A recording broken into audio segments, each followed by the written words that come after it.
giliran orang lain ke kita, alam nashrah laka sadrak wa wada'na anka wizrak. Kalau kita lapang dada, ringan beban kita teh. Kenapa kadang-kadang punggung kita nih di sini tuh pundak kita rasanya kayak keras gitu kan ya. Kebanyakan pikiran. Pas kita dipijat, kenapa nih keras banget? Stres. Kenapa kok bisa stres? Dadanya sempit. Orang yang dadanya sempit, satu kesalahan orang aja udah bikin dia nyesek. Tapi kalau dadanya lapang, kesalahan-kesalahan orang itu gak bikin dia nyesek karena masih lapang. Kayak sebuah ruangan sempit, ditaruh satu barang udah sesek. Tapi kalau ruangannya luas, ditaruh banyak barang juga masih lapang, gor gitu. Naruh lemari beberapa masih lapang. Tapi kalau kamar mandi, taruh lemari satu udah gak bisa ngapa-ngapain kan ya. Jadilah syarhus sadar, berlapang dada dengan kesalahan orang lain kepada kita.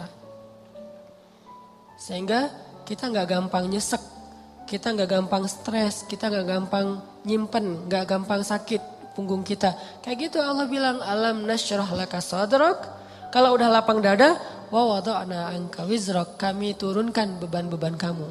Alladzi anqadha dhahrak, yang memberatkan punggungmu. Caranya gimana?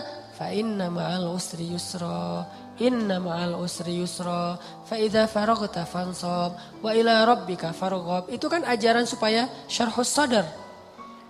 Pasti ada kebaikan di sini, pasti ada kebaikan di sini. Minta aja sama Allah, minta tolong kepada Allah, maafkanlah dia. Supaya kita enggak anqadha dhahrak, enggak memberatkan punggung, enggak jadi berat sendiri gitu. Jadi stres sendiri, jadi kayak terbeban sendiri. Ini kalau orang kepada kita. Kayak misalnya cara lapang dada itu kayak husnuzon salah satu yang paling penting. Oh pasti bukan saya maksudnya. Kadang-kadang kan kita suka baper sendiri ya. Ada yang ngomong apa chat di grup, kita ngerasa kayak di-spam gitu. Wah ini gua banget nih yang diomongin. Padahal enggak. Bukankah kita sering dengerin khutbah atau ceramah seseorang ustadz itu. Kayak ustadz itu kenal kita banget. Kok ustadz itu jadi tahu masalah saya sih?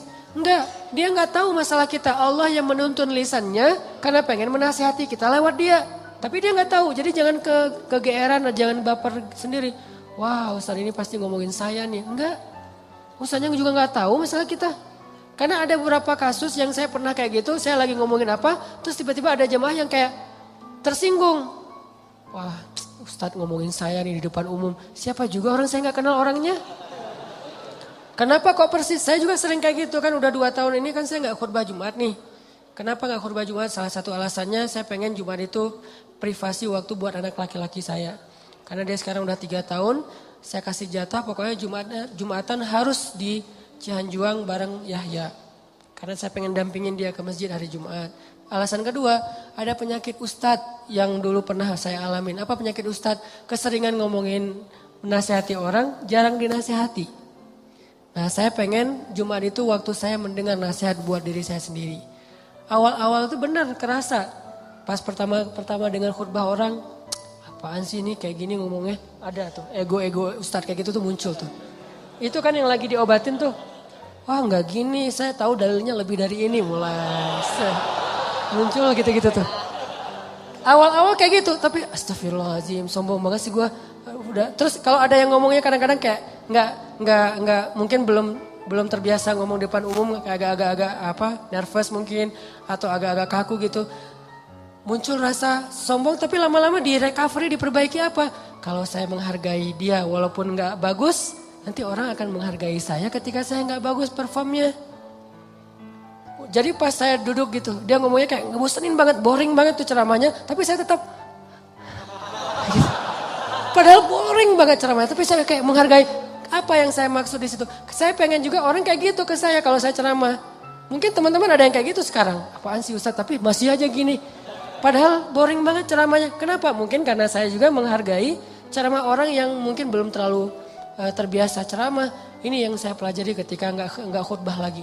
Ditambah lagi sering banget saya kayak ngerasa si khotib ini kayak ngerti banget apa yang saya sedang alamin. Kayak lagi baper sama teman, lagi baper sama istri. Langsung ceramahnya tentang suami kepada istri. Loh kok tahu banget sih masalah saya?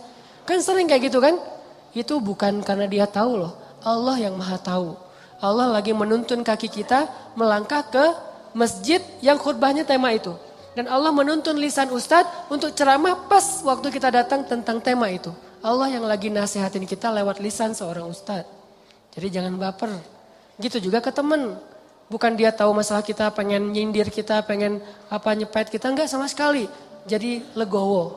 Syarhus sadar. Salah satu caranya husnuzon. Ini bukan yang cewek-cewek juga. Kalau lagi ngobrol sama teman-temannya, tiba-tiba ada yang kecelutukan ngomong apa. Jangan langsung diem. Wah, ngomongin saya nih. Pasti saya maksudnya. Belum tentu. Husnuzon aja. Mungkin dia emang gak tahu masalah kita. Teman-teman yang lain tahu kecuali dia yang ngomong nih. Berarti jangan-jangan kita udah baper habis-habisan. Udah habis air mata kita nangis sepanjang malam. Ternyata gak ada masalah. Kan konyol banget kan ya. Kita udah curhat kemana-mana. Udah marah ke siapa-siapa. Terus udah nangis sepanjang malam. Udah bengkak matanya. Besok pas tabayun. Maaf ya saya gak tahu kalau ada masalah itu. Oh jadi kamu gak tahu? Gak tahu, rugi dong air mata saya udah 1 ember. Ini sering terjadi. Kenapa? Karena kita gak syarhus sadar. Gak husnuzon dulu sama orang lain. Kalau misalnya menurut kita dia tahu banget masalah saya masih diomongin. Oh mungkin dia silap.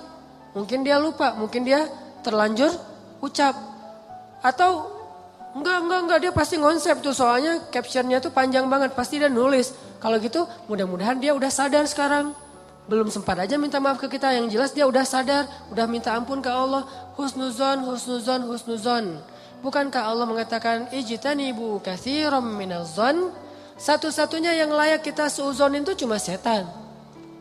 Bukan orang. Minimal kita bilang bukan dia gak maksud kayak gitu. Setan yang nuntun lisan dia. Setan yang bikin dia mengatakan itu. Dan dia udah sadar sekarang. Setan aja yang disalah-salahin, gak apa-apa. Apa salah saya kata setan? Ya emang salah. Apa salah saya? Ya kamu jadi setan gitu. Kan suuzon yang diperbolehkan buat setan doang kan. Kayak Nabi Yusha ketika lupa masalah ikan dengan Nabi Musa pas nyari Khidir. Apa kata Nabi Yusha? Wa ma ansanihu illa syaitanu an adhkurah. Maaf ya Nabi Musa, tidak ada yang buat saya lupa kecuali syaitan. Jadi yang dikambing hitamkan oleh Nabi Yusha adalah setan. Lagian kalau kita ada masalah, pasti kita ngomongnya apa? Auzubillahi minasyaitonirrajim. Setan bilang, enggak, saya enggak godain kamu aja sendiri kegeeran. Kan bisa aja gitu kan ya, tapi tetap itu udah fitrah. Nah dia setan. Tapi kalau jin enggak, kita enggak boleh suuzon sama jin. Ada penampakan apa, nih kayaknya mau ganggu saya sholat tahajud nih. Enggak, dia cuma lewat doang gitu. Tapi kalau setan benar, enggak khusyuk, pasti setan. Enggak bisa move on, pasti setan. Wujudnya manusia. Kan setan itu minal jinnati wan nas ya, dari jin dan manusia tuh. Enggak. Bercanda, astagfirullahaladzim. Nah, nanti saya di-report, di-ban lagi akun saya. Sama mantan-mantan. Banyak gening. Oke. Dari orang ke kita, syarhus sadar. Cara syarhus sadar, lapang dada gimana? Husnuzon. Dan ini gak bisa sekaligus, teman-teman saya juga masih belajar husnuzon. Oh mungkin. Iltamis li akhika alfa uzrin. Cari 1000 alasan buat saudara kamu. Kalau gak bisa gitu minimal cuek. Arti cuek gak usah dipikirin. Gak usah dibahas. Kadang-kadang ngebahas satu masalah sebetulnya cara lain buat setan untuk bikin kita gak pernah bisa selesai dengan masalah itu. Terus aja dibikin berlarut-larut. Kayak ada teman kita habis ada masalah sama temannya yang lain. Gak usah dibahas sama kita. Kemarin gimana masalahnya udah beres? Jangan ditanya, udah aja lupain. Begitu kita tanya dia akan bilang lagi. Ya tuh gak apa kemarin dia masih ngomongin saya. Oh gitu, terus kita pancing-pancing lagi tuh. Harapannya apa? Niat kita pengen empati. Padahal itu bukan empati itu. Pengennya kita berpihak sama dia. Itu gak berpihak. Tahu gak apa arti namimah atau mengadu domba? Kata Nabi, la yadkhulul jannah an-nammam. Gak akan masuk surga orang yang suka mengadu domba. Gak akan masuk surga. Nah adu domba itu ada 2 teman-teman. Ada adu domba orang yang memang jahat. Ada adu dombanya orang soleh. Orang soleh juga bisa mengadu domba. Gimana caranya? Kalau orang yang gak soleh mengadu domba, dia sengaja membuat fitnah di antara dua orang sehingga mereka jadi baperan, jadi putus silaturahim. Ini gak soleh. Insya Allah kita gak akan kayak gitu. Saya yakin gak ada niat kita ngadu domba orang. Tapi kita mungkin banget terjebak di adu domba yang kedua. Adu dombanya orang soleh nih. Gimana ngadu dombanya? Nih saya kasih contoh. Si A ngomongin si B di depan kita. Tapi gak sampai kan ke si B. Kita yang dengar, si B gak dengar. Misalnya kayak dia lagi ngejapri kita, iya dia gini. Kita kan yang tahu. Terus kita capture, kita forward ke si B. Ini aku bukan mau manas-manasin ya. Tapi ini cara jawabnya gimana nih, dia ngomong kayak gini tentang kamu. Kita capture, sakit hatilah si B. Oh ternyata dia ngomongin saya di belakang. Itu perumpamaannya kata para ulama. Si A manah si B, tapi gak kena, anak panahnya jatuh di lantai. Kita ambil, kita tusuk ke dadanya sambil kita katakan ini bukan dari saya lah, dari dia loh ya. Nih. Kayak gitu analoginya. Itu namimahnya orang soleh. Adu dombanya orang soleh. Jadi kita gak niat memfitnah. Kita niat pengen menyampaikan kebenaran, kita lagi empati, pengen tabayun. Gak usah tabayun kepada korban, tabayunnya kepada pelaku. Apa bukti kamu ngomong kayak gitu? Gitu, nanya ke pelaku. Jangan, bener gak yang dia omongin? Jangan, salah nih. Konsep tabayun itu bukan kepada korban yang dibicarain, kepada yang ngebicarain. Jadi kayak ada teman kita yang ngomong hal-hal yang gak benar, tanyanya balik ke dia. Apa bukti kamu ngomong kayak gitu? Kalau benar, gak usah disampaikan. Kita kebalik, dia ngomongin kamu kayak gini, benar gak? Nah, ini konsep tabayun yang akhirnya bukan tabayun jadinya, namimah. Udah jatuh tuh anak panah di lantai, kita ambil, kita tusuk. Ini bukan dari saya ya, dari dia. Dia terus ketusuk, makasih ya kamu udah nyampain anak panah ini ke saya. Dia emang gak bener nih orangnya. Padahal yang nusuk bukan dia loh, orang ini nih. Kan kita kadang-kadang kayak jadi akrab gitu dengan orang yang sering ngebukain sebuah masalah ke kita kan. Walaupun bikin kita bete, kita anggap dia kayak setia banget, berpihak banget sama kita, empati banget. Enggak, ini salah. Enggak kayak gini caranya. Harusnya kita bilang, kalau kamu tahu itu enggak nyaman buat saya, jangan disampaikan. Gitu harusnya. Tapi dia ngomongin kamu, biarin aja dia ngomongin. Yang penting kan saya enggak dengar, sehingga saya enggak sakit hati ke dia. Mudah-mudahan Allah maafin dia, kan selesai. Justru gara-gara kamu sampaikan ke saya jadi sakit hati ke dia. Allah enggak maafin dia, Allah enggak maafin saya nih. Putus silaturahim kita berdua, kamu nih pelakunya nih. Kok jadi saya sih? Ya kamu, rame perang segitiga. Kan ini yang terjadi kan selama ini. Ini lebih realistis menurut saya daripada namimah yang memang niatnya jelek buat saya sih. Saya husnuzon sama kita semuanya. Gak ada lah niat kita jelek pengen memfitnah orang, gak. Tapi seringnya kita terjebak tanpa kita sadari. Justru karena kejujuran kita, karena keakraban kita dengan teman kita. Jadi kita ngebuka hal-hal yang dia gak perlu dengar. Itu sering banget kayak gitu. Saya juga kadang kayak gitu. Misalnya ada yang bicara apa tentang istri saya nggak suka tuh. Dia bicarain istri saya gini misalnya depan temennya ngasih tahu ke saya. Terus saya kan jadi sakit hati sama orang itu ya. Saya juga ngasih tahu ke istri saya lebih sakit hati lagi sama dia. Ini salah, dia salah, saya salah. Harusnya saya diem aja. Papa udah tahu kan masalah ini, kenapa nggak kasih tahu ke mama? Karena papa berharap mama nggak tahu. Tapi daripada mama tahu dari orang lain, ya berarti orang itu yang salah, bukan papa. Kenapa dia ngasih tahu ke mama? Kan gitu kan? Jangan sampai ya Pak, mama tahu dari orang lain. Jadi kalau ada yang kayak gini-gini harus papa yang ngomong ke mama. Enggak, itu salah konsepnya. Enggak boleh kita menyampaikan sebuah informasi walaupun benar, apalagi belum tentu benar. Walaupun benar kepada orang yang kalau dia dengar dia akan sakit hati atau sedih. Enggak boleh. Diamin aja. Kalau ada hal yang enggak benar, kita yang mengklarifikasi. Enggak kayak gitu. Saya kenal dia gitu. Jangan biarkan dia tahu masalah ini. Kalau terlanjur tahu, berarti ada orang yang gak tahu konsep namimah level 2. Namimah level 1 emang gak ada niat baik. Namimah level 2 justru karena niat baik. Kan saya pernah bilang, ternyata banyak hadis palsu itu mulai munculnya lewat siapa? Viralnya itu gara-gara ulama-ulama yang soleh. Jadi banyak riwayat hadis palsu itu diantara para ulama yang soleh loh. Bukan sengaja pengen memalsukan hadis. Kenapa? Karena ulama soleh ini terlalu husnuzon.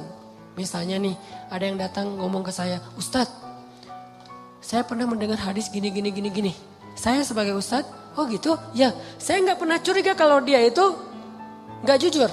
Atau kalau dia itu dengarnya nggak utuh, sehingga saya meriwayatkan lagi. Orang dengarnya dari saya juga nggak curiga kalau saya akan main-main dengan hadis kan, sehingga tersebarlah hadis palsu. Bukan karena ada orang yang jahat, ada memang sebagian hadis palsu gara-gara penjual pedagang. Biasanya hadis palsu itu pedagang, penguasa dan ulama. Ini 3 penyebab hadis palsu. Pedagang pengen ngelarisin barang dagangan. Siapa yang memakai jubah atau sorban 7 meter di hari Jumat, maka dia akan mendapatkan dijauhkan dari api neraka 7 kali langit dan bumi. Untuk jualan sorban 7 meter. Siapa yang makan buah ini maka dibebaskan dari sihir. Dia jualan buah itu. Ini bisa muncul hadis palsu dari penguasa. Siapa yang mengangkat seorang penguasa yang kayak gini maka Allah melaknat dia. Gara-gara apa? Saingan politik. Ulama menyebarkan hadis palsu kenapa? Karena nggak pernah berpikir orang akan bermain-main dengan hadis Nabi. Sehingga dia percaya aja kepada orang itu. Baru nanti di masa berikutnya ulama ketika ngelihat banyak banget hadis palsu mereka perbaiki. Ini riwayat dari siapa, ini dari siapa.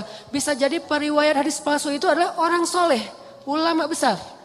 Kenapa bisa ngeriwayatin? Husnuzon. Gak mungkinlah dia bohong atas nama Nabi. Langsung diriwayatkan balik kepada orang lain. Orang yang mendengar gak mungkinlah ustadz bohong atas nama Nabi. Terus saja hadis palsunya nyebar. Itu teman-teman. Jadi namimah mengadu domba juga bisa kayak gitu. Gara-gara kita terlalu akrab dengan teman kita. Kemarin ada yang ngomongin kayak gini, benar nggak? Siapa? Si Fulan. Tapi ini aku karena ke kamu dekat ya teman, jadi aku sampaikan nih.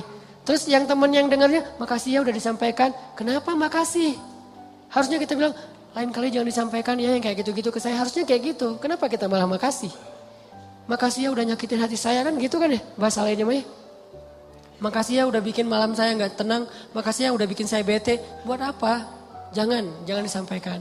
Makanya ketika Nabi mau ketemu seseorang, seorang sahabat mencegat di tengah jalan. Ya Rasulullah, Rasul udah kenal dengan orang itu? Belum. Orang itu ya Rasul, stop kata Nabi. Kamu ingin menyebutkan aib-aib dia tentang saya? Ya Rasul, biar Rasulullah tahu siapa orangnya. Jangan, saya nggak mau ketemu seseorang yang membuat saya bete duluan tentang dia. Biar saya ketemu dengan dia dan saya nggak tahu apa-apa tentang dia. Jadi Nabi bisa nyaman. Ini cara Nabi menghargai orang lain. Jadi teman-teman, kalau kita ke orang jaga perasaannya, kalau orang ke kita berlapang dada. Husnuzon, maafin, lupain, gak usah dibahas, gak usah diperpanjang. Apalagi kita kayak ada kasus misalnya, ada 2 orang yang lagi punya masalah rumah tangga. Kita kayak sebagai temennya atau fansnya atau followersnya, kita kayak pengen nunjukin sikap membela gitu. Salah satunya kita bela, akhirnya kita bikin akun khusus untuk pembela si A. Yang B juga pembela si B. Akhirnya kita rame gitu. Sebetulnya kita lagi mengadu domba 2 orang suami istri ini loh. Harusnya kita kalau nggak bisa mendamaikan, diam. Biar mereka menyelesaikan masalah mereka atau selesai dengan sendirinya karena tidak ada yang respon. Makin direspon makin rame nih. Itu kan terjadi. Jangan-jangan nauzubillah nih teman-teman. Ada peran kita di dalam perceraian 2 orang yang mungkin terjadi. Atau 3 orang atau 4 orang atau sekian banyak orang cerai gara-gara kita nih. Kenapa gara-gara saya Ustadz? Gara-gara kita ngebelain dia. Makin dia mantap untuk menceraikan pasangannya. Benar juga ya kata kamu. Berarti saya harus menceraikan istri saya. Enggak, saya enggak nyuruh cerai ya. Tapi dia emang kayak gitu orangnya. Nah ini sering kayak gitu. Ke teman kita juga kayak gitu. Ke kantor, di kuliah, di persahabatan. Ini namimah teman-teman. La yadkhulul jannah an-namam. Gak masuk surga orang yang menyebarkan permusuhan atau mengadu domba. Terakhir, mudah-mudahan kita benar-benar bisa menjalankan 2 konsep ini. Satu surat At-Taubah, Ra'fah. Satu lagi surat Al-Insyirah, Syarhus Sadar dalam bergaul kita. Sehingga insya Allah kita gak punya banyak masalah di antara teman-teman kita. Udahlah, jangan sampai kita larut terus membahas masalah pribadi. Ada banyak masalah umat yang harus kita bahas. Kalau kita benar-benar seorang muslim yang empati kepada umat, mending kita habisin energi kita buat ngomongin Dayakolot, ngomongin banjir di Bandung Selatan, ngomongin orang-orang yang pengangguran, ngomongin teman-teman kita yang kena narkoba di luar negeri, ngomongin Rohingya, Suriah, Palestina, apa yang bisa kita bantu buat mereka. Mending energinya dipakai buat itu daripada habis terus energi untuk masalah kita pribadi. Kayaknya egois banget sih. Di sana banyak yang butuh pertolongan kita malah sibuk dengan urusan pribadi. Itu buat saya tuh nggak keren. Kita terlalu egois membahas masalah pribadi. Boleh, tapi porsinya jangan kegedean. 30% aja, 70%-nya untuk umat. Saya juga punya masalah keluarga, semua orang punya masalah keluarga, tapi saya nggak mau berlarut-larut. 30% aja, sisanya kalau saya ketemu sama teman, pasti yang dibahas masalah kemaslahatan umat. Mudah-mudahan ini bermanfaat, mohon maaf kalau ada salah kata. Dan semoga Allah memberi ilham dan taufik dalam hati kita untuk menjalankan apa yang sudah kita dengar, bukan hanya jadi wawasan, bukan hanya jadi teori, bukan hanya jadi sekedar wacana, tapi memperbaiki perilaku dan akhlak kita.